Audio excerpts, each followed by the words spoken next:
الحمدللہ وکفی وسلام علی عبادہ الذین اصطفی۔ اللہ کی انگنت رحمتیں اور درود و سلام ہو نبی محترم صلی اللہ علیہ وسلم پر، امت کو اللہ کی غلامی میں لانے اور اس غلامی پر ثابت قدم رکھنے کے لیے کتنے ہی پیارے پیارے، شاندار، مؤثر اور زوردار انداز سے بات کو دلوں میں اتارنے کی کوشش فرماتے رہے۔ آئیے اسی سلسلہ میں ایک مختصر سی حدیث شریف آج کے سبق میں لے کے جائیں، شاید کہ اللہ اس سے میری اور آپ کی کایا پلٹ دے۔ امام بخاری اور امام مسلم نے سیدنا نعمان رضی اللہ عنہ سے اس حدیث کو روایت کیا۔ نبی محترم صلی اللہ علیہ وسلم نے بیان فرمایا، ان لکل ملک حما وان حما اللہ محارمہ، او کما قال صلی اللہ علیہ وسلم۔ ارشاد فرمایا، بے شک ہر بادشاہ کی چراگاہیں ہوتی ہیں اور اللہ پاک کی چراگاہیں حرام کردہ چیزیں ہیں۔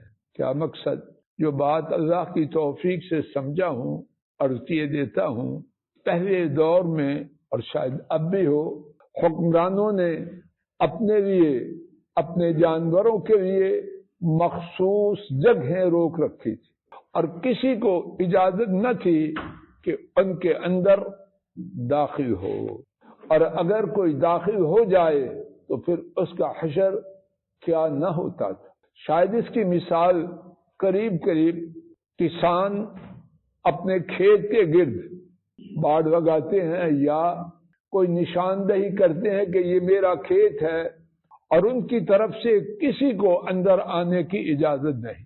اب اگر کوئی اندر آنے کی سائی کوشش کرے گا تو کسان، اس کا رد عمل کیا ہوگا؟ وہ چودھری صاحب برداشت کرے گا؟ ایک بات تو فصل کی ہے، شاید وہ بات اس کے مقابلے میں معمولی ہو، جو دوسری بات کہ اس نے میرے اقتدار کو، میری ملکیت کو چیلنج کیا، برداشت کرے گا؟ چاہے گا یا میں کٹ جاؤں یا اس کو کاٹوں۔ اسی طرح باغوں والے، جبکہ انہوں نے اپنے باغ کو روک رکھا ہو، کسی کو اجازت نہ دے، ایک یہ ہے کہ آؤ جو چاہو سو کھاؤ۔ اب جو باغ میں دیوار یا باغ پھلانگ کے کسی طریقے سے جائے گا تو پھر کون سا وہ غیظ و غضب ہے جو باغ والے اس پھلانگنے والے پہ نہ نکالے۔ اور یہ بات ہے زمین والوں کی، جن کا اختیار معمولی اور عارضی ہے، جبار و قہار رب۔ انہوں نے جن چیزوں کو اپنے باڑ کی حیثیت، اپنی چراگاہ کی حیثیت دی ہے، جو ان کو پھلانگے گا پھر اس کا حشر کیا نہ ہونے کی توقع کی جائے۔ اگر آدمی ایک طرف رب کے جبار ہونے، قہار ہونے کا اعتقاد رکھے اور ان کی گرفت اس کو اپنے سامنے رکھے تو کیا جرأت کرے گا؟ وہی جرأت ہوگی یا سینہ ایمان سے یا خالی ہوگا یا کمزور ہوگا۔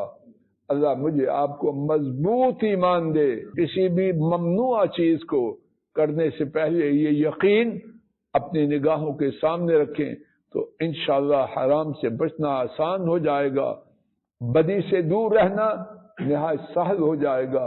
اللہ میرے آپ کے لیے، ہمارے کنبوں، بہن بھائیوں اور امت کے لیے ایسے ہی کرے۔ وآخر دعوانا ان الحمد للہ رب العالمین۔